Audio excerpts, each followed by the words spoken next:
Okay, we're going to talk about how do we get an additional $2,000 in extra cash flow per month with a flex space rental. Stick around, we'll get right into it.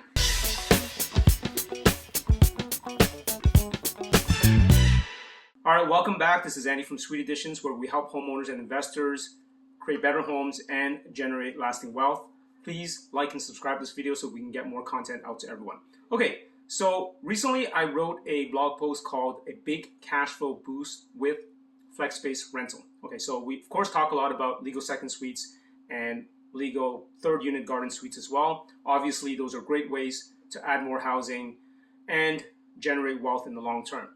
What we don't discuss a lot is something in between known as a flex rental space. Essentially, this can function as an additional dwelling unit without all the regulatory hurdles of an actual separate dwelling unit. Okay, so if you have an additional space in your house, it can add quite a bit of revenue if you can separate the space in a very functional and practical way. So think of it as a really nice and spacious hotel room. So you probably want to have exclusive use of a bathroom and what we like to call a really fancy wet bar, you know, some basic amenities, a mini fridge, a microwave oven perhaps. Basically, you want to have the facilities for someone, you know, who's on vacation or who's on business travel to be able to heat up last night's dinner and, you know, have a few drinks in the fridge, but not necessarily, you know, to cook up a storm, right? Essentially something that wouldn't trigger an entire separate dwelling unit. Okay, so a kitchen is what would typically dictate if it's going to be a separate dwelling unit. So you can really only have this flex rental space as a short-term rental, because any long-term rental space, of course, you're going to have a proper kitchen facility for them. You know, this arrangement can work in situations where perhaps you want to convert your single-family home to 3 units, but the current zoning does not allow for it, right? Maybe you only have a single unit with a second suite, and you want to do a third, but it doesn't allow for it. Now, if you have the additional room and you know you're able to create a really nice space, you know, even a 50% occupancy rate on a short-term basis can generate potentially an equal amount compared to a long-term rental. Okay, so let's use an example. Let's say you're you know, in a place where you can rent out a really nice room for $150 a night. You know, at $15 per month, that's well over $2,000 a month. Now, these are probably going to work best if you are an owner-occupier, because you can kind of manage it a lot better. And of course, this is something that would work really well as sort of a house hacking strategy. Now, as with everything, there's going to be pros and cons associated with it. So let's go through some of the benefits first of this additional flex rental space. Okay. Again, it's going to be almost like an additional unit. So if let's say your existing house is a 2-unit, this can act as a 3rd unit. If your house already has 3 units, this can function like a 4th unit. Okay. Again, the next thing is that you're not subject to the full fire separation requirements of the unit because it is part of one of the dwelling units in that property. Number 3, you can get potentially even greater rent compared to one of your long-term rental units. Number 4, it's really one less long-term tenant to deal with, since again, this space only functions as a short-term rental. So any kind of pain with you know, a tenant or anybody that's staying there, it's going to be relatively short-term. If this is your primary residence, you know, you can still use this space for other purposes, right? If you have families and friends visiting, that can act as a guest space. So you're not, you know, beholden to anyone there for any extended period of time. Okay, so those are the benefits. Let's talk about some of the drawbacks.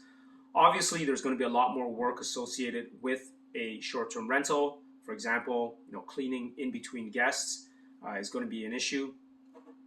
Generally, it's going to be more disruptive to the neighborhood, and it's frowned upon by a lot of neighbors, and frankly, a lot of municipalities don't like it as well because they feel that short-term rentals are taking away housing stock from that municipality. Okay.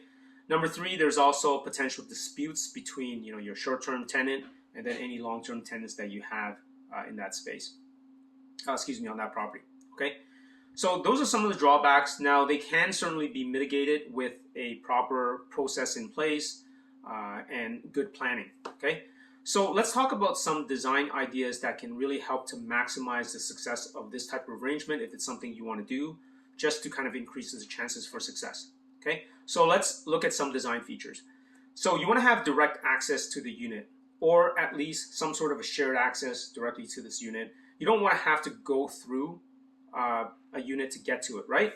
So for example, let's say you're living on the main floor of this property and you're converting, your master bedroom with an ensuite bath to this flex space. You don't want to necessarily have someone kind of go through your unit, right? That's not ideal. So either a separate entrance directly to it or some sort of a shared entrance at the rear or the side of the house makes a lot of sense. Again, a simple wet bar with some basic amenities is desirable. Having laundry available is also very appealing, right? There's a lot of travelers that like to pack light. If they can do laundry every 3 or 4 days, that could be very appealing. You're starting to see a lot of these in some new business hotels now, where they have self-serve laundry as opposed to getting the housekeeping to do it and getting charged an arm and a leg. So having self-serve laundry facilities is a good idea, and you can even charge for it, right? Coin laundry if you like. I'm not an advocate of coin laundry for long-term tenants, but I think this is something that can potentially work if it's a short-term tenant. Having outdoor space available is ideal as well, so people can sit outside, relax a little bit. I would put no smoking signs outside because that can be an issue for again, other tenants or neighbors. Have sound separating measures between walls, ceilings, and floors of adjacent units, and even within your unit. It'd be nice to have some sound separation, even if the fire separation component is not required. Having a parking available for this space is going to be ideal, especially if it's not in a transit-friendly location. Also, consider an electric vehicle outlet, right? EVs are becoming more and more prominent, and this is definitely going to be a practical amenity. And again, it's something that you can charge for. Now, how much you can charge and your occupancy is going to depend on a lot of factors. It's going to depend on how well you implement these strategies, and of course the location of the property, how good your market is for travelers, whether it's business or vacation. Some other things to consider sometimes is, in proximity to certain areas, right? One of the strategies that a lot of people employ for short term is that they may be close to, say, a hospital where family members want to stay nearby, those kind of things, right? Think about those, or schools and things like that. So now let's have a look at some basic house arrangements that might work for this type of arrangement. Remember, this can work in addition to any existing properties that you have. Now, even though this unit may not necessarily need to comply with unit separation requirements, any work that's done still needs to be compliant with the building code and municipal bylaws. Okay, so check to make sure that you do everything properly, and of course, you need to get building permits for any work that typically requires building permits, like plumbing work, electrical work, structural work, that sort of thing. Okay, so let's have a look at some possible arrangements based on the house type.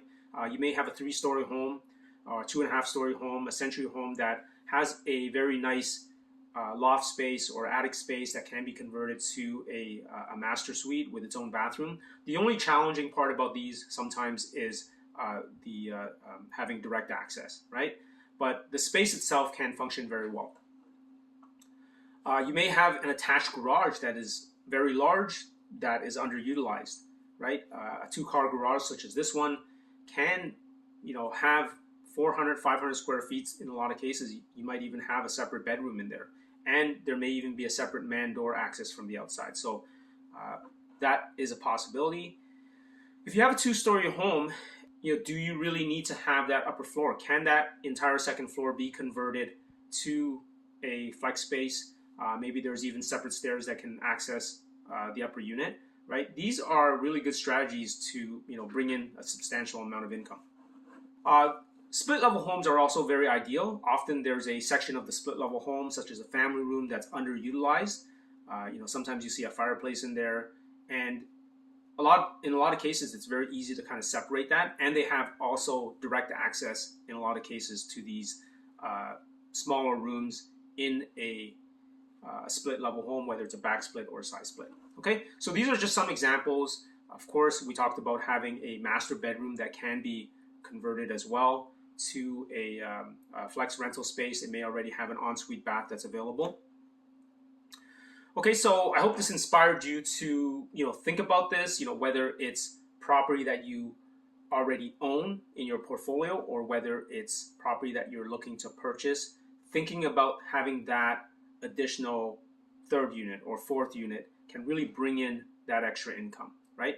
And the great thing also is that you're not really taking any housing stock away from the municipality, because if, let's say, all you can do is a 2-unit there and you're just adding an extra space because it's available, then it definitely makes a lot of sense, right? So I'd encourage you to look at your existing portfolio and see where this might be possible. Is it possible even in your own home? Like, do you have a space that is underutilized that you can house hack and bring in potentially $2,000 a month? And especially, if you're in a good location with transit, a subway or something like that, you can definitely bring in a lot of money. Okay, so we hope this inspired you to think about the possibility of adding in a flex space rental to really boost that cash flow. Of course, everything that is done still needs to be done legally, according to the building code, in accordance with the bylaws, as well as with building permits where it's necessary. Many cities and towns don't allow a separate dwelling unit to be rented in short term, but if it's a room within your house, even though it can function like a separate suite, a lot of municipalities don't have any issues with it. Some will have municipal licensing requirements. Okay, so again, do your due diligence. Don't do anything that's illegal. Now, if you're able to add in a flex rental space legally, this of course can be a really good cash flow generator. Okay, again, if it's 2 units, you can potentially have it as 3. If it's 3 units, it can be potentially 4 units. So with travel normalizing again, whether it's vacation or business travel, this can be a great opportunity for you to capitalize on it, as people make up for lost travel in the past 2 years, especially if you're in a good location. Okay, so what are your thoughts? Do you think that this is a viable solution for your property that you're living in right now, perhaps a house hacking strategy, or do you think it's possible as an investment strategy as well, really to kind of supplement your existing 2-unit or 3-unit property? Share them in the comments below, and thanks again for watching.